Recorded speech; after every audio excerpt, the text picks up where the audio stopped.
What a role he will play. What a role he will play.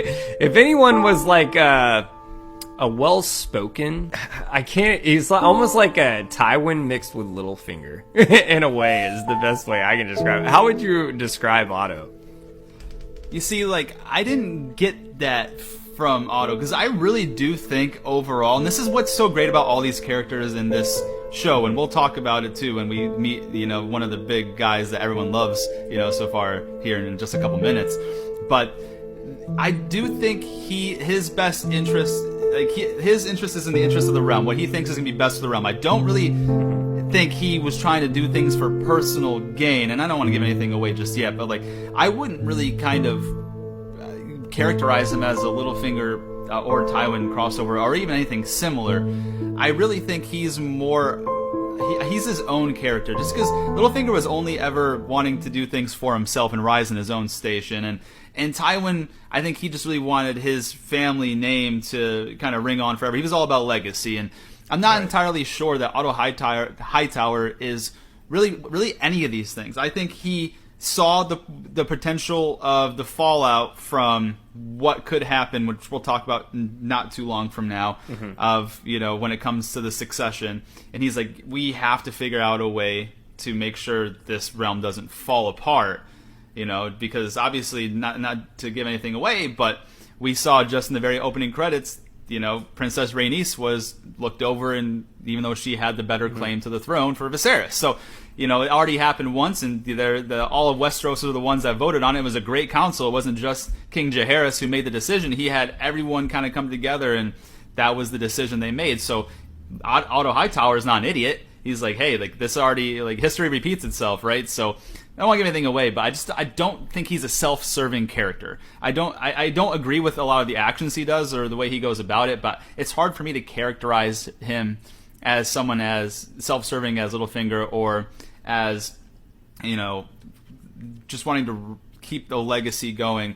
I would kind of almost think that Lord Corlys you were talking about was more like Tywin Lannister, wanting to keep like the legacy strong, like the history books remember names, all that kind of shit that we'll go into. But I just think Otto Hightower is his own character. I think he does weird, questionable decisions, but I think he does have the realm in mind when he does it. But I know that was a long-winded answer to that, but that's what I think. So no, I agree. And Otto is then sending a letter to Old Town, and Otto asks Alicent how Rhaenyra is after her losses. Interesting case with Otto here. But Otto requests Alicent should go to the king's chambers and offer him comfort. So I think it was not necessarily for his own benefit, but I think he cared about the king, but I think there were also other intentions there. Just me personally, we can talk about that in a bit. But so Otto says, you might wear one of your mother's dresses. That's where I have a problem. That's where I have a problem, but think about that. You basically told this child, hey, go give comfort to this old man and wear one of your dead mom's dresses to look good while you do it. So that was kind of creepy for sure.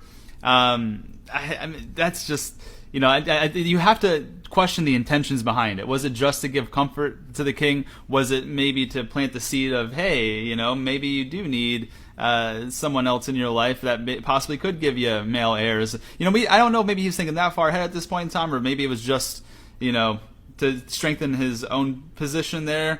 But I do think it's very interesting how Otto Hightower and the majority of the council backed Rhaenyra as the next ruling queen over Daemon, but then where we go in the series with Otto Hightower and his thoughts on that, how he initially was like all for Rhaenyra because he didn't want Daemon, and then I'm not going to give it away, but let's just say his thoughts on who should rule the Seven Kingdoms changes, and I'll just say that.